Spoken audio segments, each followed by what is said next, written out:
Chez les Delcourt-Bertrand, Maxime vient de partir. Judith s'apprête à faire de même. Et Chloé se pose des questions. Elle demande à Alex s'il est content d'être avec eux ou s'il désire autre chose. Alex lui avoue ne pas savoir où il en est. Il sait qu'il ne réagit pas comme avant et que cela peut être déroutant. Alex confie à Chloé qu'il a peur de faire mal, de décevoir. Mais il est bien ici même si parfois des choses lui échappent. Il se sent à sa place. Chloé lui suggère de repartir à zéro pour qu'il se découvre de nouveau. Alex accepte. Avant que Judith ne s'envole pour l'Angleterre. Alex a décidé d'organiser un grand dîner familial et il a lancé les invitations. Il a même invité Marianne. Chloé lui avoue qu'il n'était pas proche avant son amnésie. Alex a décidé de préparer le repas et veut refaire un plat cuisiné par Maxime la semaine passée. Il regarde donc une recette filmée par 2 élèves de l'Institut Auguste Armand. Martha et Théo. Mais il a du mal à suivre. Chloé lui apporte son aide. Le soir venu, Judith découvre la jolie surprise que lui a réservée son père. Anna et Marianne félicitent la jeune fille pour sa formation. Alex en profite pour dire à sa belle-mère qu'il est au courant qu'elle avait la dent dure à son égard. Marianne lui avoue qu'elle ne l'a jamais supporté et qu'il n'est pas du tout celui qu'elle voulait pour sa fille. Elle espérait plus un médecin ou un universitaire et pas un Alex. Ce dernier lui rétorque, « Ce n'est pas de bol parce que je suis toujours là et sans diplôme. Et ce n'est pas demain la veille que je vais me remettre à faire des études. » Louise recadre Vanessa et Tristan. Les tensions semblent s'apaiser entre Vanessa et Tristan. Du moins devant Louise qui salue les efforts de ses 2 employés. Mais les petites piques entre eux reprennent de plus belle. Louise reçoit l'appel d'un client qui veut organiser une soirée privée de dégustation d'huîtres au spoon. Mais la jeune femme hésite à accepter parce que Vanessa va râler en disant qu'elle n'est pas devenue chef pour ouvrir des huîtres et puis. L'ambiance n'est pas au beau fixe entre elle et Tristan. Audrey a alors une idée pour faire de cette soirée un moment calme et serein.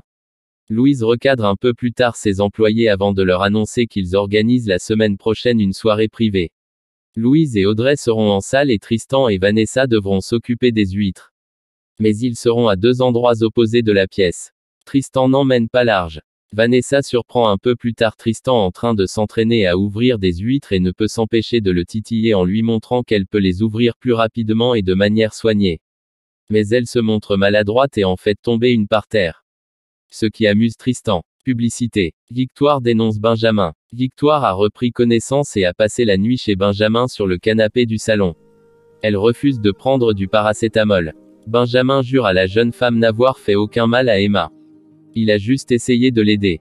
Il était persuadé qu'il allait réussir à la raisonner. Mais Emma a menacé de se suicider s'il prévenait qui que ce soit. La seule chose qu'il a pu obtenir de la jeune fille, c'est qu'elle écrive une lettre à ses parents. Victoire pointe du doigt à Benjamin qu'Emma a été agressée avant de venir chez lui et déplore qu'il ne l'ait pas emmenée à l'hôpital. Benjamin se justifie et explique à Victoire que la jeune fille n'avait rien et puis.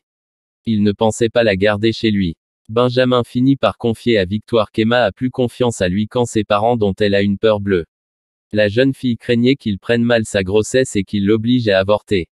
Emma était perdue et dans un premier temps, elle voulait en parler à son copain qui vit en Hollande. C'est pour cette raison qu'elle a retiré ses 300 €. Elle désirait le rejoindre là-bas. Seulement, on lui a volé ses économies.